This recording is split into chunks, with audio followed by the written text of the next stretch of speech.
evening, everybody. Welcome to Talkin' Pop Culture with Jake D and our ongoing coverage of CBS All Access's The Stand. Whew, boy, what to say about this week's episode? Boy, I want to start off with saying that this week's episode was one thing I'll give it was not as offensively awful as episodes 2, 3, and 4, which were some of the worst television I've ever subjected myself to. And so, to be fair, that's a pretty low bar to hurdle, but it definitely was better than that. There were, I suppose, at a high level, if this had been part of a good show, I think we would have walked away from this episode saying, yeah, it was okay. But because it's the tail end of one of the worst miniseries ever to air, I think most people are walking away with it saying, God, that sucked. So, all right, before we get into the big details on it, do a real quick say hello to everybody who is in the chat this evening. Got Stephanie Littlepage. Thank you for stopping by, Stephanie. Just another red shirt. You are the red shirt, and don't ever let anybody tell you otherwise, my friend. Tux the Newfie Poo. Good evening. Good evening. Glad to have you here, Tux. I appreciate it. And TV. All right. I think that largely covers the folks that have stopped in. A couple of new names there in the chat, and I do appreciate you coming by. Well, my goodness, what did we just see tonight? I'm going to give it my number rating first, and I'm just going to give it a solid even 5 out of 10. It was not the worst episode of this series by any stretch.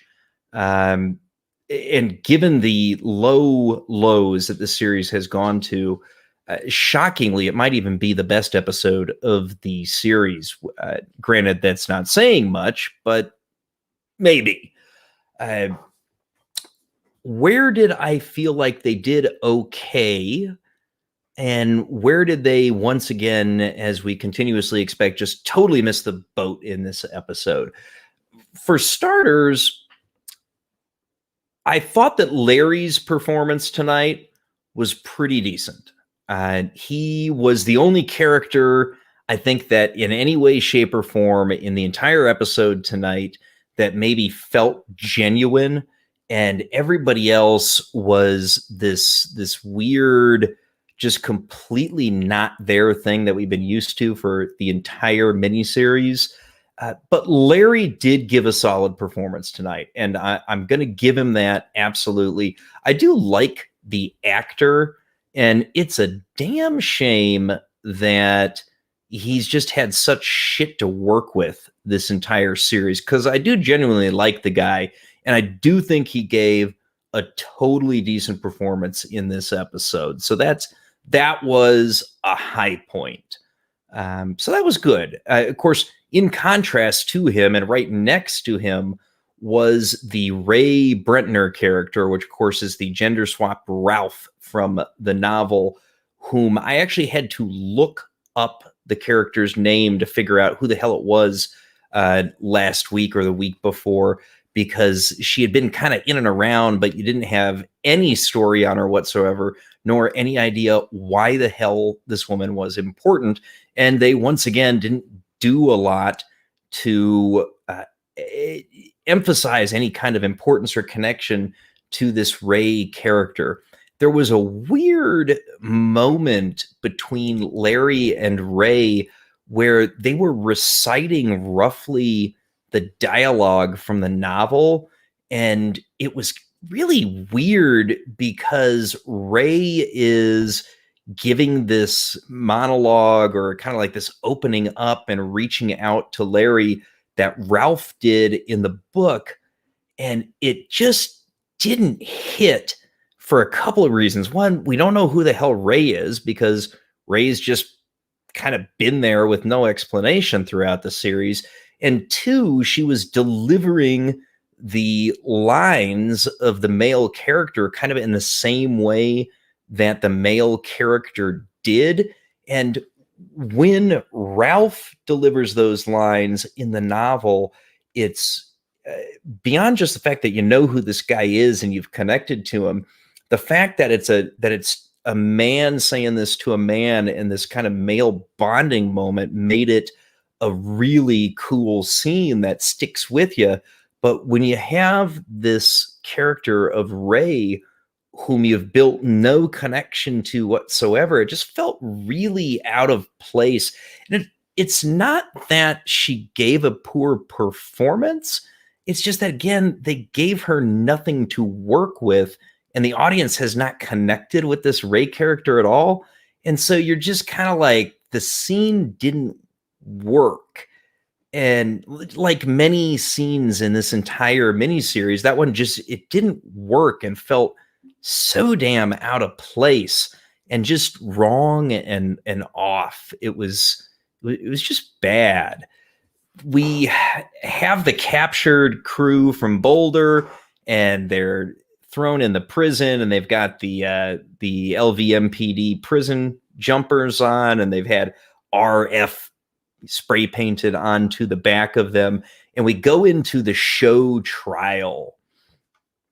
And yes, Zimbabwe, exactly. Ray had all the same problems as the rest of the cast. No development whatsoever. The show trial was really weird because you've got the rat woman sitting as the judge, which of course is a flip of Rat Man from the novel. But of course, we don't know who she is, but she had a hell of a lot to do tonight. Let me tell you, holy cow, did the rat woman do everything. She was a judge. She was a creepy, sexy nurse. And she was a television producer. Rat woman can do everything, but we don't know who the fuck she is. It was just weird, right? Because she's everywhere in this episode doing everything. And they just sort of plugged her in as basic utility background Vegas character to just sort of do everything, probably because they didn't want a bunch of different new characters that we didn't know who the fuck they were stepping into these things. But of course, since you don't know who the fuck Rat Woman is, it doesn't help that she's the one doing absolutely everything. So you're sort of forced to believe, I think, that this woman was a nurse who enjoyed reading law and producing television in her spare time before Captain Trips. I don't know. I mean, it was bad. And her over the top of everything was a little bit fucking crazy. Glenn did a good job with his speech during the trial, where he talked directly to Lloyd and highlighted the cracks in Flags Vegas. And it was very reminiscent of the book scene. So again, good performance by a singular actor in the middle of a scene that made no sense whatsoever. You don't even really have a good feel for the why of what's going on. And you don't know that Glenn is this guy who gave that speech, because in the novel, once again, they developed Glenn with a huge amount of story to build to that moment in the trial where, and Lloyd guns him down. Now, it's been a good 10 or 15 years since I've read the book, so I may be misremembering the exact details of how that went down in the novel, but I think it was similar to what we saw in the mock trial, at least in the sense of Glenn giving that speech and dealing with Lloyd and Lloyd gutting him down. The specific details may have been a little different than that, but that interaction between Lloyd and Glenn was true to the book. And in the book, this is Glenn, right? You know that this is Glenn. This is who Glenn's been since we've met him, and he's only further enhanced that throughout the book. But of course, this is kind of the first major character moment for Glenn in this entire miniseries. So despite a well-delivered performance, once again, it rings very, very hollow because we don't really have a connection or even really know the character per se. But Lloyd flips out and guns him down, and we get our first glimpse of the cracks in Flag's armor and the fact that Vegas is unraveling a bit when Lloyd shoots Glenn.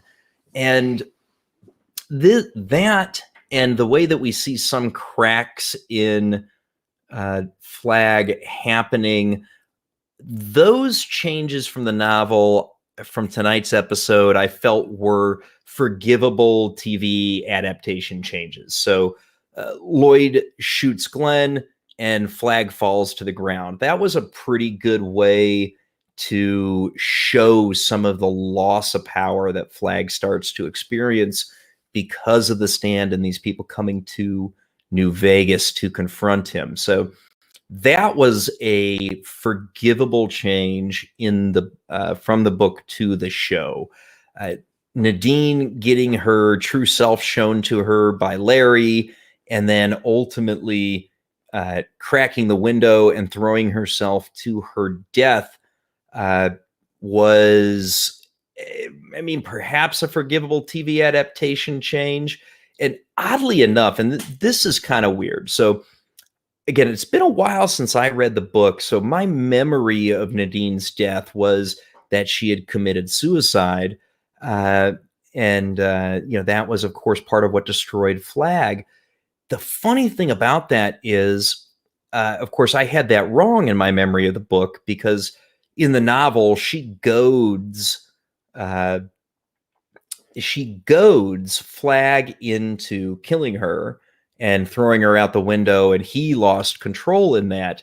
So it's kind of interesting that the way that they adjusted that was the same way that my bad memory from time remembered the scene. It's almost like the screenwriter hadn't read the book for a long ass time either. It was just so strange that my bad memory of that particular scene is how they ended up playing it out in the show, even though that's not how it went down in the novel. And in some ways, I do wonder if that might be part of the problem with this show that we got. Because when some of my bad memories, just the general major plot beats, were off because of the passage of time, it's almost like maybe part of the problem with what we saw in this season could have been generated from a similar issue with the screenwriters who put this thing on screen for us to begin with. I don't know, it's kind of a random thought that was going around in my head as I was going through those scenes and thinking about it today between when I watched it this morning and the stream now. So it's just, it was a little odd. Ray and Larry, of course, are going to be killed. A little bit different than how they went in the novel. They handcuffed him to the pool.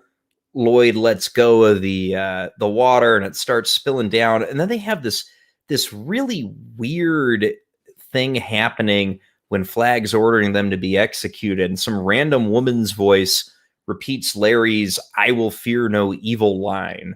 And this makes Flag go a little crazy and what the hell. And then this random old guy that they flashed on in the crowd a few times during the buildup, he also says, "I will fear no evil." And you get a throwdown brawl.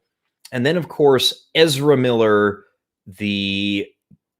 perhaps the worst character in the entire show, because he just totally killed Trash Can Man.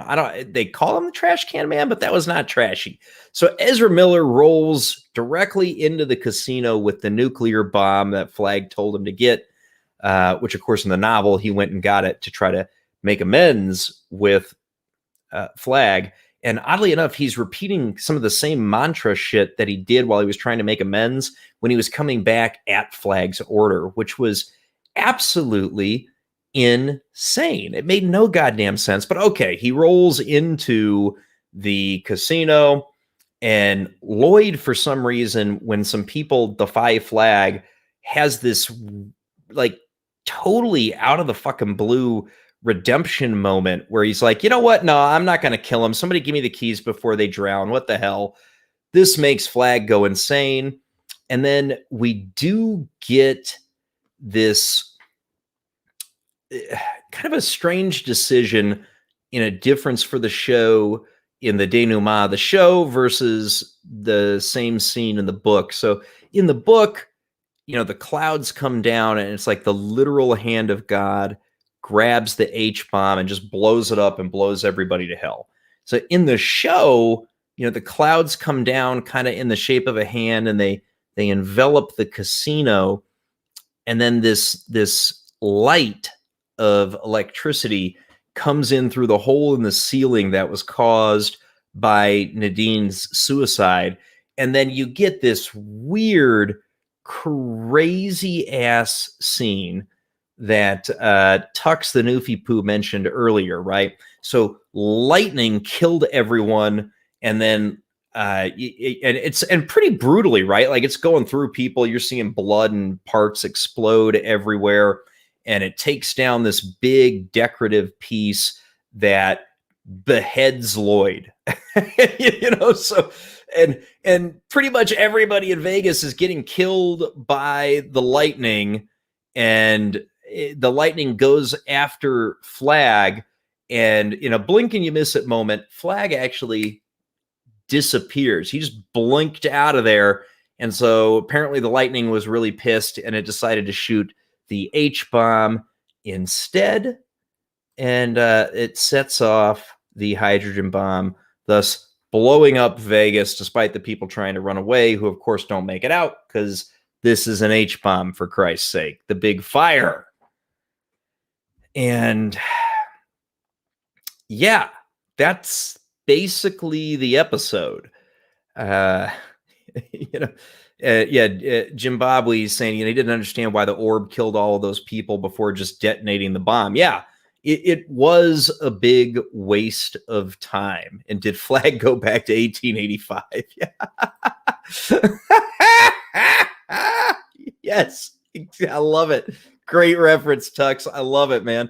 But yeah, it was so like I liked that the way that they brought the clouds down, so it wasn't necessarily like this really weird looking like cloud hand coming down, but then having it stop at the ceiling of the casino and start blasting everybody with lightning was like, whoa, wait a minute, you started good.